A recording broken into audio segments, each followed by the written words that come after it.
5, 4, 3, 2, and 1.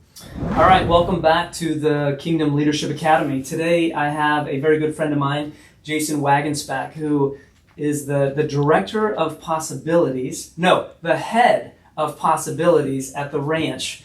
And we've been having a lot of conversations lately about artificial intelligence, LLMs, all the things that are happening in our world today. And we recently saw a movie together on Sunday night, called the AI Doc.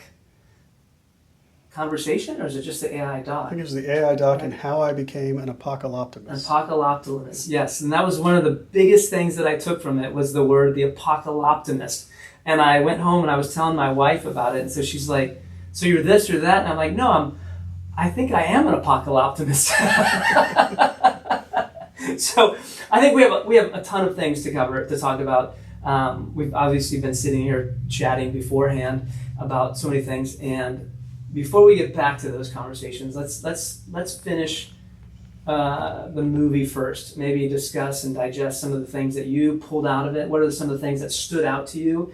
I mean, there was 3 different groups of people. I feel like there was a large percentage of the people that he interviewed that were more on the apocalyptic side of AI. And then he finally brought in some other characters that were talking about the optimist of what is actually they think is the benefits that is going to come. And then it seemed like there was maybe not interviewed, but mainly talked about, and maybe he was one of the ones that was more of an apathy, like just whatever, just I'm just going to go roll with it. So what was your biggest takeaway from this movie about the AI Doc? Well, the fact that you and I actually have said this before in conversations around AI, which was sort of, and I don't want to give too much away on the doc, how they summed it up, that essentially it is about us and it will eventually be about community and how all of us need to figure out either how to live together with it or live together without it. Right. Maybe turn it off. And I don't know if that's an option anymore, turning it off. But it really gave a nice picture of what I feel like I talk to people on a regular basis around AI feel, which is I'm either not going to look at it, I don't want to play with it because I feel like it's the end of the world, or I'm using it as a tool so I can advance myself either in my business or in my personal life, or they understand that it is coming and that it will be a part of their job. They're just lazy and don't want to have to understand how to basically change their normal day-to-day. And so those are the 3 sort of people that I talk to on a regular basis about AI. The most interesting piece about that is that some of the most creative people that I deal with, in the film and television industry and some of my partners haven't even scratched the surface on it. And I don't know why those types of people haven't even just looked at the tools that it gives them. I think a lot of people look at it as it's not going to allow for me to be a purist anymore, especially in my industry. Like, well, if I use AI, then the purest form of film or the purest form of us telling story is now diluted. Is it maybe because it's not real art to them? I'm an artist, so I have to make sure that it's pure and authentic, where this is artificial, it can't be real. Those are some of the conversations I have. To me, I look at it as it's going to allow for me to be able to think just so differently. I mean, completely outside the box. I mean, the way I use it is this. I ask it questions to help me see things that I couldn't see normally. Like, here is a picture, or here is a dissertation of what I'm trying to transmit or communicate to my larger base or my community of what it is that I do outside of just owning a film and television studio. I do political stuff for the sustainability of our program. And it really helps me disseminate all that information very, very quickly. And it allows for me to think about, all right, what is the best path forward? Instead of me having to sit and read for hours and hours and hours and consuming, it allows for me to break that down into a 30-minute conversation about what it is that I've just digested, and then it helps me move into a different direction.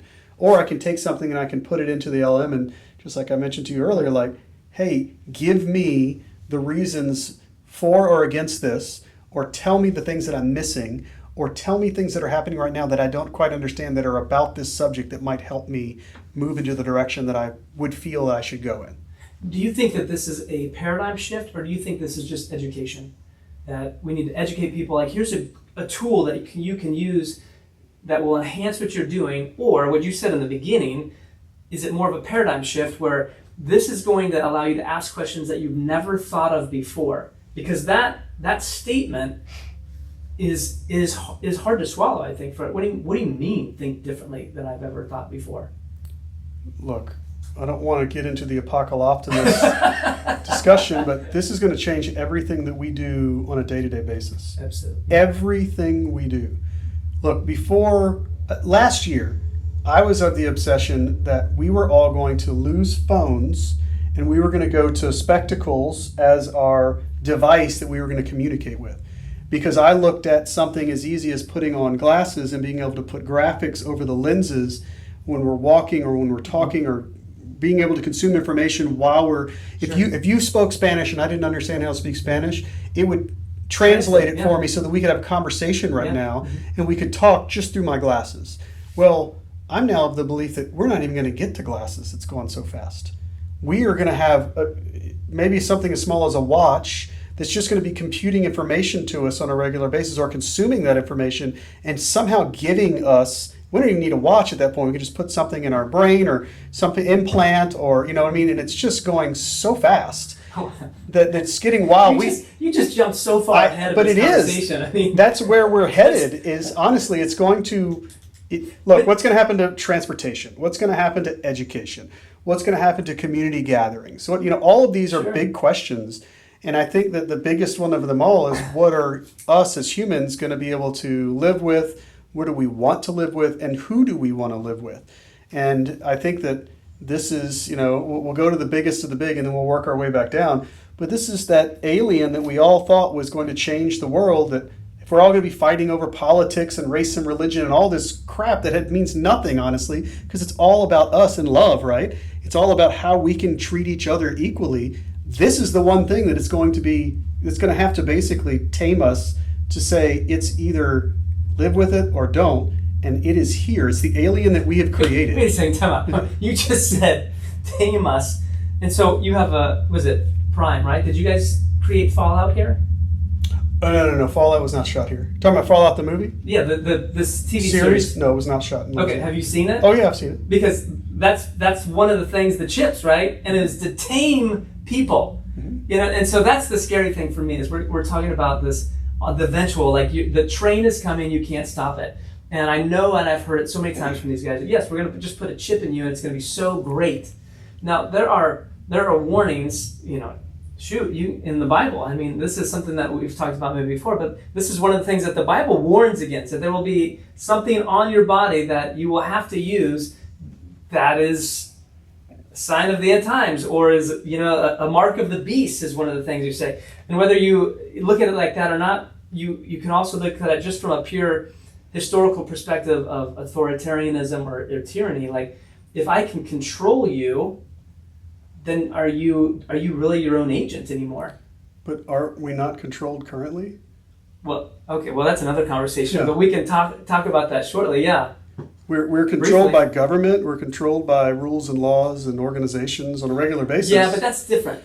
I understand, but the way that the system is currently set up, which I believe is broken in government, and how that's so dysfunctional, to be able to get anything done, will AI be that tamer? And that's when I say tame us all, is like, find a way for us to be able to have a more efficient opportunity to either work and live, or maybe we don't even have to work anymore at this point if AI becomes so big, that we need to figure out what does that look like as we start to move off into the direction of the absolute change of how society in our world is going to interact, all right, with this new technology.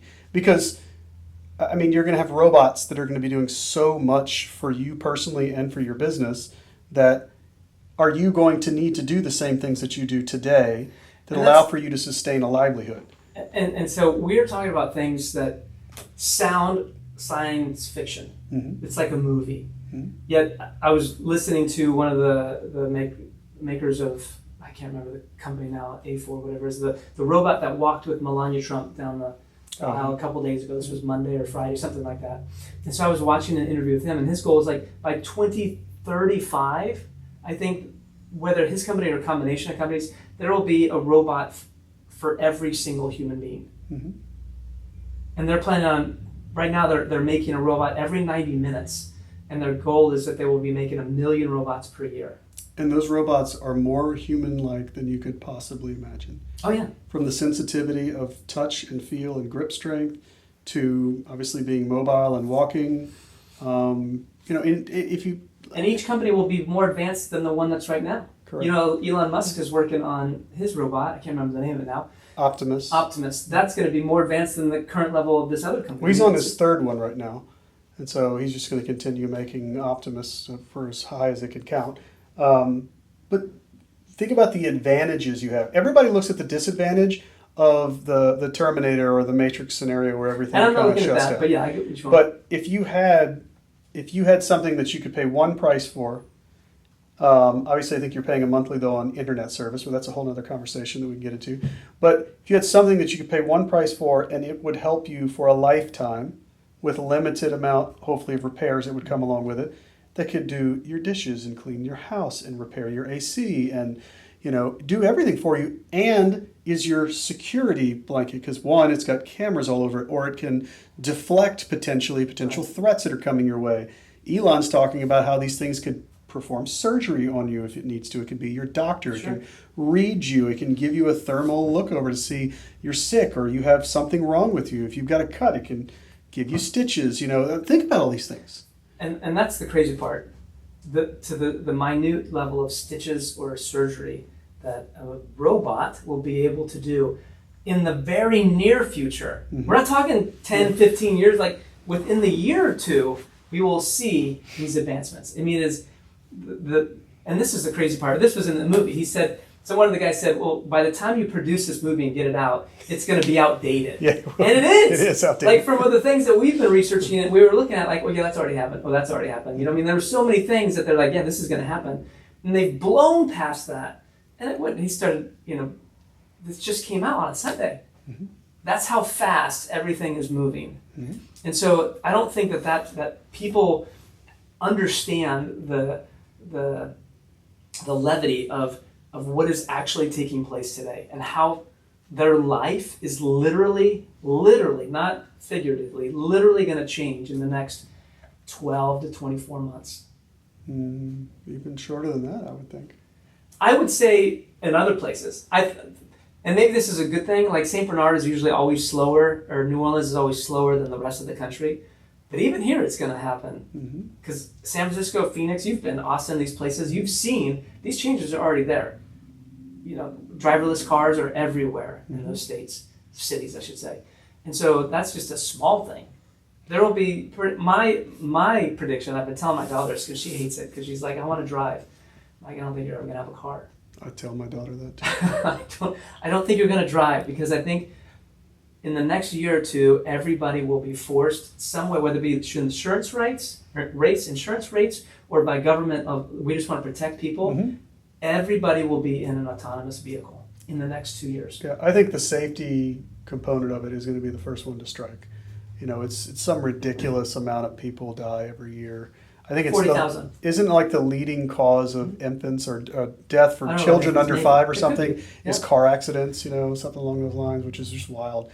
And so essentially if you're looking at malpractice, or you're looking at pharmaceutical mishaps, all these things that kill hundreds of thousands of people, this is the thing that continuously seems to grow is, car accidents, automobile accidents. And so if you get rid of that altogether, you save lives. You also save a boatload of money, obviously, from everything you just mentioned, from insurance to health issues to just maintaining a vehicle. So. Well, did I tell you this? And so like one of the things that for insurance, and that's why I think it's going to be a combination, because government will try to do it, but they have to have a reason. And the insurance obviously has a big pull on that, and money. It's always about the money. Insurance-wise, for a human driving a car, a human gets in an accident every 600,000 miles. That's pretty standard across the statistics.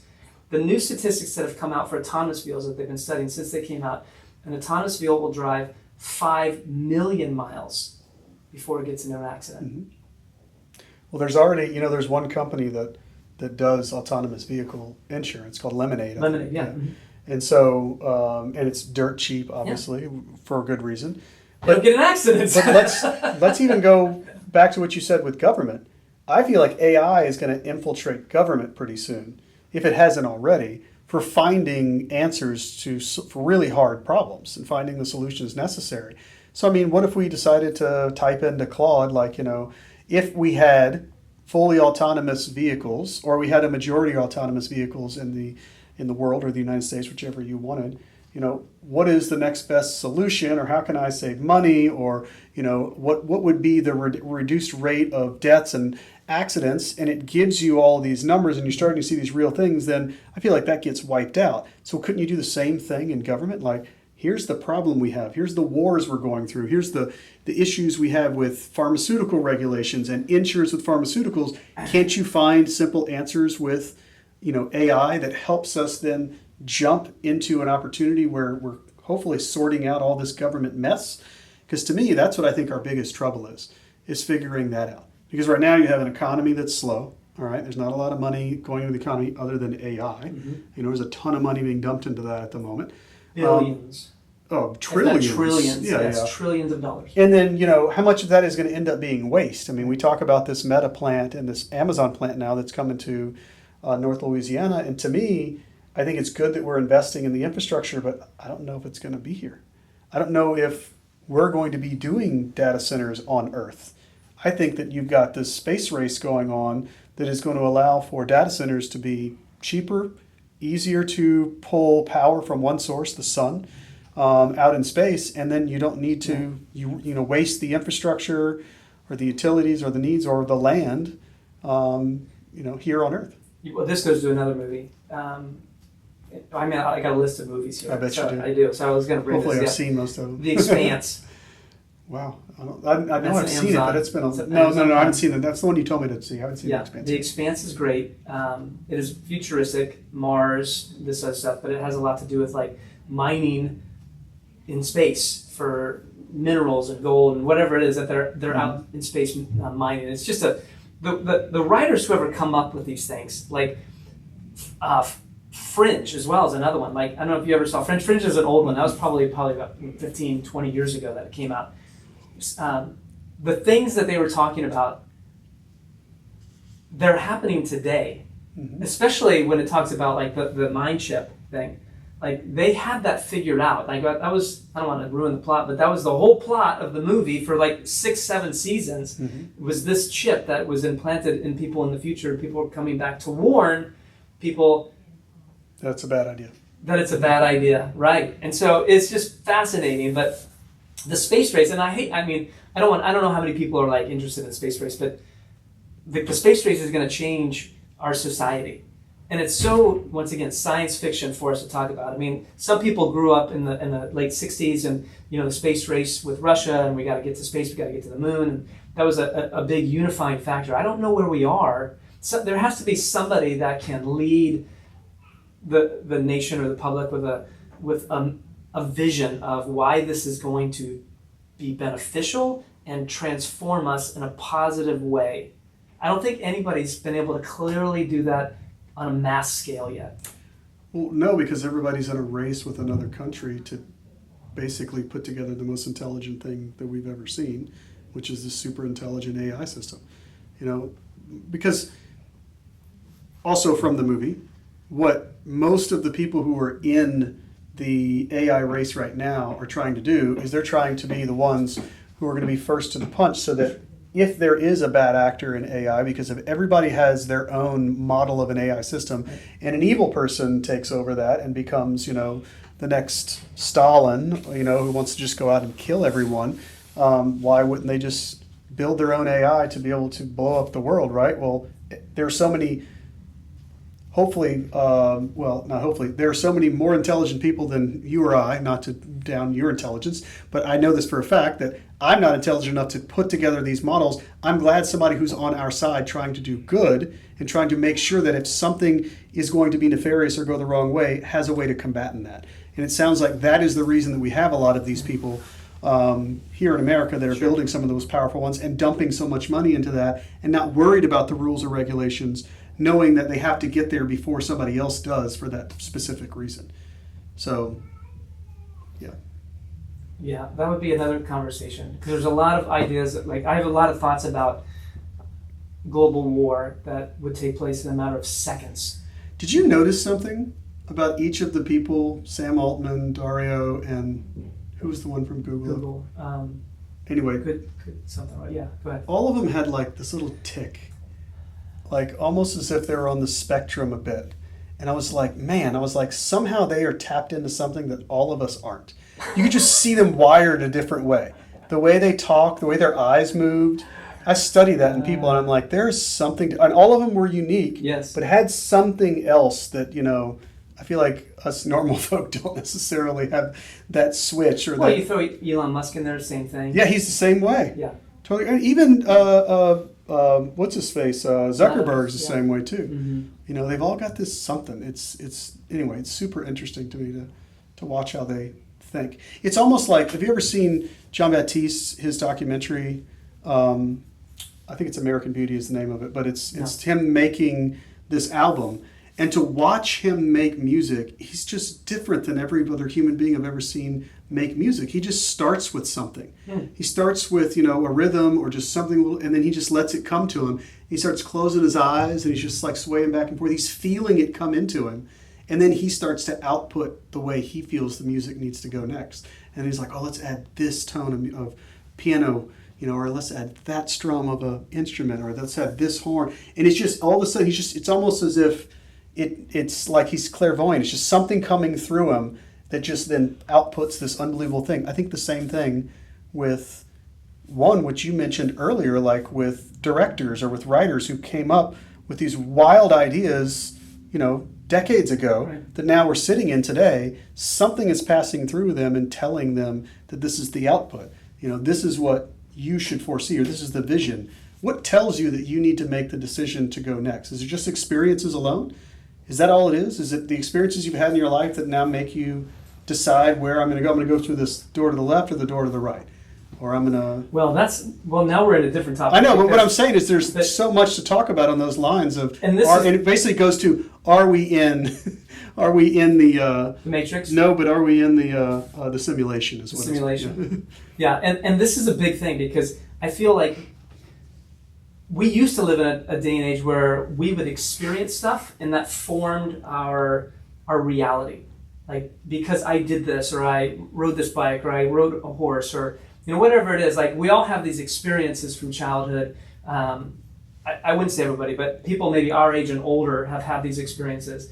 But I think the younger generations, they don't have experiences anymore. They have something that's given to them of this is what reality is. They're being told a narrative as opposed to experiencing for themselves what life is. They're being fed through their phones something that's not real, something that is narrated to them that they're told to believe this is true. And with AI now moving so rapidly and so fast, my fear is, will there be an entire generation of people, or people in general, that have no idea what reality is, except for what somebody told them to believe? Could be. I mean, it's... And so here's where, okay, let me finish it on this thought then. And because of that, then what happens to free will? At what point then do we lose free will because somebody else has narrated our life to us? But hasn't most of your life been narrated to you by your friends, your family, And that's called schema. Yes, absolutely. And from a psychological perspective, you have to sift through that to figure out what is the narrative that somebody told you that's not true.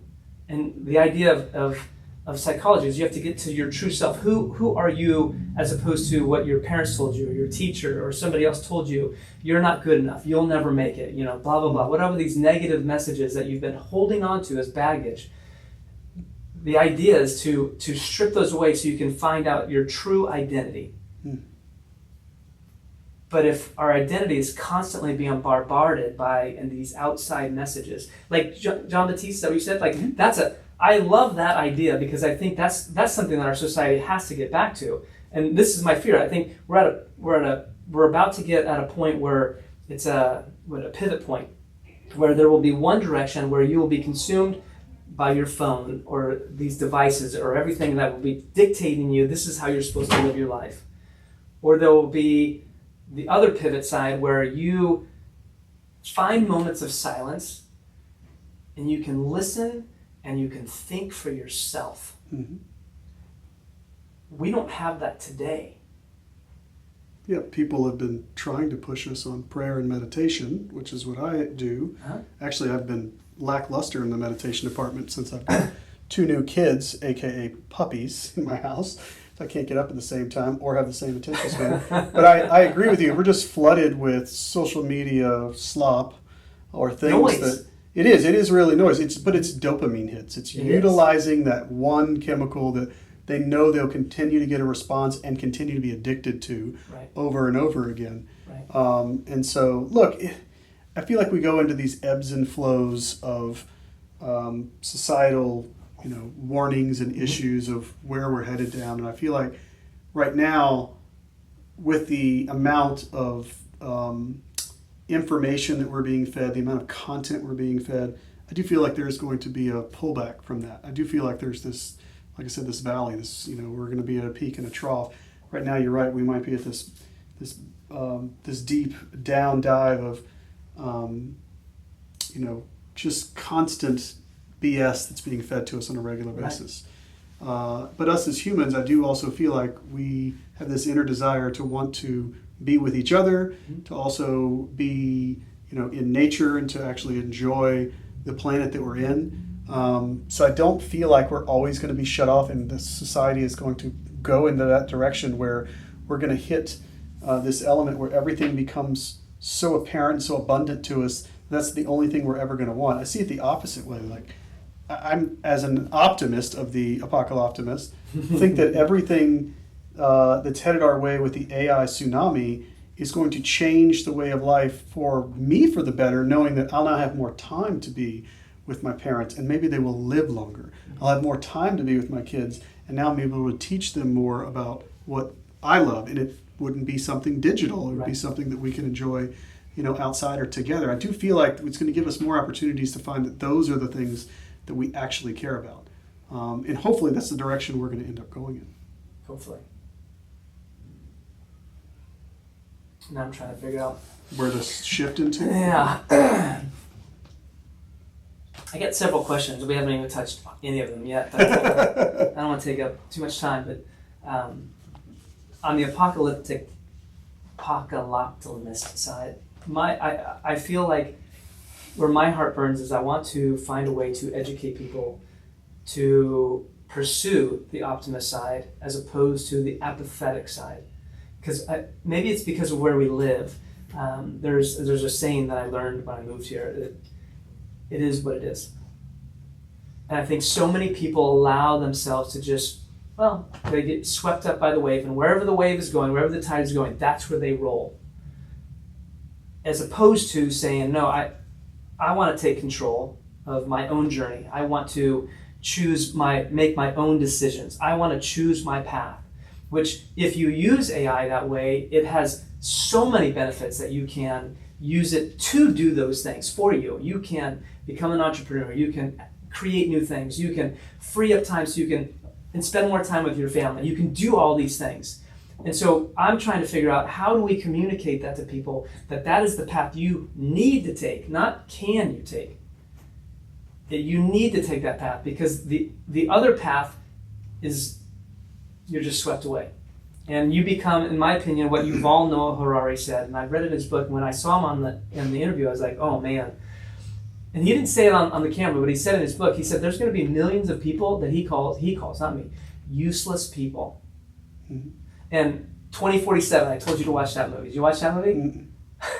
I have so many things going on. I did not watch half of what you asked me to watch. Sorry. I mean, I was watching that movie, and then I read his book, and I was like, oh my gosh, did he influence this book, or did this book influence him? And so, like it captures what happens to people who just are, it is what it is. If you're gonna pay me, and we haven't talked about this yet, a UBI or a UHI, and I'm just gonna have enough to survive on, then I'm gonna sit home and I'll play video games. But okay, so let's go back 150 years. Let's go back before the Industrial Revolution, okay? And how did most people survive? All right, so what did they do? Did they tend to their own land? Did they create their own crops? Did Well, they had to Right. survive. Right. Okay. To survive. So my question to you is, was it a good life that they were living, or did we look at that as a hard life that they were living? Well, I think you could say both. Depending, I guess, what it was circumstances harder. It they're was in. definitely harder, but there was not you didn't have the medicine. You know, you might not have, your crops might not have produced enough food. I mean, so definitely where we came from in the Industrial Revolution was a good thing, and maybe I see where you're coming from. I'm kind of going both ways. What I'm trying to say is that if all of those things were taken care of for you, and you didn't have to worry so much about the risks and the harms, but you could go back to living off the land and enjoying a plentiful life, hopefully, where you weren't so addicted to digital means or video games or whatever it is that you just brought up. And so do you think that society would enjoy that more? Because we've been forced into a world that's basically said, you have to work to live. You don't live. I mean, if you don't work, you don't live. Right. You know what I mean? And that's something that I think is in everybody's brain. Like, that's what we're, from day one, great, you can live as a kid. Once you're out of this house, you better go figure out how to make your own money and put food on the table and a roof over your head. Well, what if we don't have to worry about that anymore? I see what you're saying, but I also look at like statistics, Jonathan Haidt and his work on social media and what has taken place just in the short time of social media and how it has literally affected the youth of today's era. And the what is it produced? What is social media at its best produced? Addictiveness, mental health, and suicide. But what are they mostly addicted to? They're addicted to the opportunity of what they're seeing in front of them. Well, I would say they're addicted to the dopamine. But the dopamine from what? Whatever it is that somebody likes or whatever somebody sends them But or whatever the story is. Why do they like, or why are they addicted to a certain video or what somebody's wearing? It's all mostly generated around envy, which essentially is money, which is essentially, becomes this jealousy that kind of rages into how do I then be like them, and how do I become that? So the dopamine hits are, let me find more and more of these videos that make me feel like I'm in that. What if all that doesn't matter? And you can either have it all or you don't have to have it all. That's what I'm saying. I know that he was saying that. Who was that? Diamandis. Is that his name? Yeah, Diamandis. He talks about that all the time. That there will be not a UBI but a UHI, and that the cost of goods will be so inexpensive that you can buy whatever you want. Mm-hmm. That's unfathomable to you. It sounds like utopianism at its greatest. Like. I understand the mathematics behind what he's saying. I don't know the psychological benefits of that. If that will be a good thing or just a tragic thing. Because part of what drives us is we want the desire to want something more.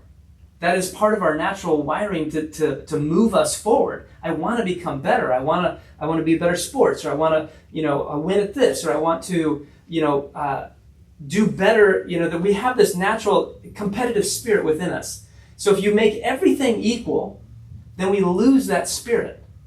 But I'm just trying to say materially equal.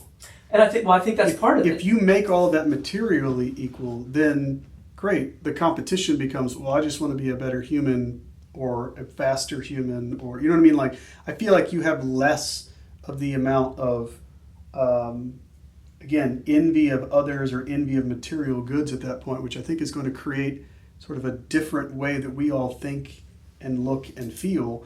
Because I mean, this is probably a bad analogy, but, people that were attractive 200 years ago were obese. And the reason for that is because they could afford to eat. Yeah, and so therefore the bigger people were the ones that were more attractive because they knew that they had money. What if we didn't have any societal money at that point? So again, we don't know that. We can't experience that ourselves. We can't explain that experience. I'm trying to ask the question, like, what if it comes to that? Can we look at it as a positive, or is it a negative? I don't know the answer to either. Sure. But I'm sitting here asking the question, if materialism goes away, what is that opportunity for all of us as human beings. What does that mean? Sure. You know? And I wrote this down because, as you said envy was the largest driver of social media. And I wonder if that has changed statistically. I've read this, that the number one driver is rage. People are addicted to anger, more so than material stuff. And maybe it's just because where we've been the last couple of years, but the amount of traffic, and well, this is true for media. I mean, media says that, fear sells. If I can create fear and panic, like, you're going to tune into me. And so social media is flooded with things to scare you or enrage you or make you mad, and you're going to click on those things and click on those things. And so it's created a divisiveness within our own country, and has polarized us as a nation, because we're so addicted to rage that we can't even now think clearly, like, oh, you might have an argument that I might agree with, but because I'm addicted to rage, I've sided myself in this camp, and if you're in a different camp, automatically you're evil. You haven't even said what you believe, but you're evil. And so that's just social media. Now we're adding an intelligence into that mix that is alien and artificial, that knows what you like, and if you like that, I'm going to enhance it and expand it even more to give you what you like, material or rage, whatever it is. What does that do to us as a society then? But how can it also not do the opposite, which is know that it is going to do something that is going to be bad for you and bad for society, and figure out a way to, again, take that away or make it a neutral point so that it doesn't enrage us to do those things? And that goes, could it not do that? Well, that then is dependent upon the designers. So there you go with that. And isn't the designers the same people who design social media? Not all of them, and some of them in a way that we actually like. So in other words, there are the ones that allow for anything to happen on social media. Then there are some of them who like to control what goes through their social media. And then there are those who've designed the LLMs that have nothing to do with social media at all, that are part of large corporations. This is true, yeah. That are really building out products that have AI in them, and the AI has now become more powerful. So to me, that's why I also think that the most powerful models will be part of companies that aren't hedged on just LLMs or just one model. Because if you have a sort of a clients or an audience enriched product only, like I have to have so many users to allow for my company to survive building this LLM, I feel like those are the ones that are going to crash first. Because if you have other companies that are building products around the LLMs, it allows for obviously more opportunity for more scales to be able to generate revenue. That just allows for more power into that LLM, and obviously I think a little bit more level-headedness on which designer or what the output of that LLM will be. Long language model. Sorry, I'm saying LLM. So much of your audience doesn't understand what that is, but large language models. Yeah. Yes. All right. Couple questions. Let's get back to a few things. We'll just go to here. We've covered a few things. I'm just going to end this with something in your wheelhouse, maybe, because I've already asked you a couple questions, and you're like, nope, don't know that. So I'm going to talk about movies. I don't know anything about movies. You should, yeah. I just don't watch a lot of sci-fi, unfortunately. I may think sci-fi, but I don't watch a lot of sci-fi. Well, and this is what blows my mind, because I was going to ask you, like, which of these movies do you see best describes where we're headed? So we have iRobot. Okay. You've seen that? I've seen that. Okay, whew, got one. All right, you said no to 2047. You said no to The Expanse. No to The Fringe. You haven't seen that. Whew. Okay, so the only one we have left that I think is a possible would be Star Trek. You've seen Star Trek. Which Star Trek? There's a bunch of Star Treks, and then there's the series, and then there's the Enterprise, and I haven't watched all of them, but I've watched almost all of the Star Trek movies. Okay. But you didn't even say, I thought you were saying the biggest one, which was 2001: A Space Odyssey. Well, that's older, yeah. But that's on the line of like Terminator. Uh-huh. That has a very negative apocalyptic mentality that the computer takes over and we don't need human beings. But Star Trek, I mean, are we going to have space exploration? Absolutely. I think we absolutely will. I think we'll be having space tourism, I think, in the next 15 years, if we had to guess. I don't know. Would you go? It could be tomorrow, for all I know. again, I think we would all do anything that we couldn't necessarily see happening right now as long as we understood the inherent risks of it Right. internally. Mm-hmm. And so if there are proofs behind it being safe, then of course I would go on a freaking starship to Mars. Who wouldn't, you know? It'd be awesome. I think that'd be cool. But it's just, and that's what my life I feel like is now that I'm 48 years old and I have 2 kids and I have a wonderful family, a wonderful wife. My parents are, still alive and in great health. And it's like, I just want experiences. So to me, that would be an experience, but I would want to experience it with all of them. I want them to be in the same room with me, or obviously also be healthy and be able to take care of those patients. So you have 2 daughters, right? Mm-hmm. Okay, so I have a daughter. I think our daughter is close to the same, my daughter's close to the same age as your daughters. And so I think we'll end on this last question. What are you telling your daughters to prepare for after they leave high school? Not to drive was the first one. Although I'm teaching them how to drive on a golf cart right now when Okay. they take me when I take them to the golf course. I've prepared for the fact that there will be self-autonomous vehicles. That's number one. Number two, to be honest, I'm letting them set themselves up in a normal livelihood that I was raised in, where we're educating them in the exact same way, but I'm allowing for a conversation around AI to be curious around AI. So it's really interesting to me that CGI, which is computer graphics imagery in my business, is now seen by my kids as AI when they see something bad up on the screen that doesn't look real, it looks animated, and they're like, oh, that's so AI. And so it's like, I feel like there's this negative connotation around what that means in our world, and they don't quite understand, obviously, the power that it has that we all are sitting here talking about. But I have allowed my oldest to play with it a little bit, to ask questions, to stay curious from what I started with. Like, ask it a question around what are the pros and cons, or what is it you're not understanding, or what is it that you should be looking for, versus I need the answer, let me go to the next thing. That's never the right thing with artificial intelligence. And so because it's going to be so prevalent in their lives moving forward, I'm letting them play in the smallest of ways. They don't have their own subscription or anything like that, but they have access to it. I mean, all of them have a free opportunity to go and play around with it. And again, as long as I'm communicating with them on what the means of it should be, I think we're in a good place. And as long as I continue to have a conversation with them about it, I think we're going to move forward. But when they're out of college, I have a feeling that, or when they're out of high school, because she's only 13, so she's in 8th grade right now.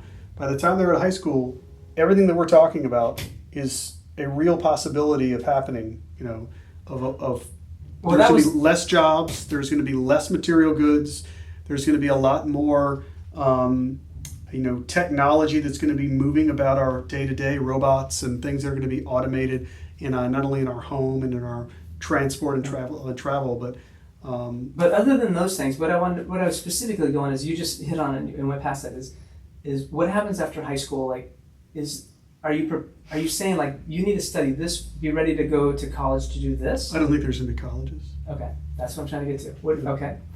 Yeah, I mean, LSU's already given a 3-year curriculum. Next year they're going to make a 2. I think the next year they'll make a 1, because you're losing students at this point. You're not going to have the audience or the client base that's going to be going to college unless you're going to train people to do something maybe even unique. You might be training them to do some of the normal things that we talked about, like how do I fish? How do I cook? So those types of things, so that they might end up being more, what would it be like? We'll call it caveman college, so you can train them to be more like cavemen again. Because again, all of it's going to be automated. Anything that you would need, the abacus went to the calculator, right? And so everybody thought, oh, this is going to take away math. Well, it enhanced it. Sure. And so now I feel like the encyclopedia and everything that we've ever learned is now going to be, what we thought was on our phone could eventually be on our watch or in our heads. And so what is the point of having a higher education at that point of what we currently have right now? It's got to be something different, or it's going to be nothing at all. Honestly, I really think that's where we're headed towards. I mean, universities are already losing attendance. They're so expensive, it's pretty astronomical. And so I don't know what to think, other than the education system is going to completely have a new change in how they're actually going to format and structure that in the next couple of years. I thought you were going to say resurrection. I didn't mean to say resurrection. It could be a resurrection, but of a completely different kind. Well, I think that I would agree with you. My wife doesn't like having these conversations because I feel the same thing, not just about secondary education, but I think primary and high school, like those are going to rapidly, I mean, they are already around the country. There are already schools that are popping up that are completely different than the average school. And I think that is the wave. I think that's where education is going. And I hate to agree with you on this, but I think that. Why would you hate to agree with me? Well, just the idea of like, because it's not because I don't. It's not you, but just the thought that like secondary education or post, college is like. I know that it's going to change, but you said it, and I was just maybe afraid to say it. It's going away, and because what is the need for it? If you have everything that you need right here. I mean, I can get online right now and watch lectures from Harvard, or Yale, or any of these things for free. Or I can pay a small subscription and I can watch these things, as opposed to being a student. If I'm just trying to get the information and the knowledge because I want to learn, but I don't need the degree anymore because society, well, that's the thing. Society is just going to change. Let's say that. Society is going to change completely. And I think government's going to have to change completely as well. And that's a scary thing. Education is going to have to change. Business, economy is going to change for sure. Everything in our world is going to change. Everything. And so I'll give you the last word. Well, I mean, go ahead. I was to say, if everything in our society is going to change, what should we be doing now to prepare for it? Learn how to love more. Learn how to really have great communication with human beings. And really understand what people are. Look people in the eye. I don't know how many conversations I have where people are looking at the floor or looking up. Like there's something about the connection with human beings that I think is really missed. You talk about, social media, which you're right, it really kind of breaks that. I have that issue with my youngest. My youngest is addicted to watching YouTube and wanting to, put stuff on all the time. Instead of having a conversation, we force them to put your devices away. We're having it's dinner time. And after dinner, let's talk. You know what I mean? And those are things that I think that we should be practicing in society is better communication to understand what it is that makes us really tick, which is what you and I talk about all the time, which is love, and what you preach all the time, which is, how do we love each other more? That's what I think we're really headed to, or where we really need to head to, is figuring out, and to sum it back up from where we started, how to build a better community. Amen. So that's really what it is. Great answer. Way to end it on that one. Okay, cool. Good.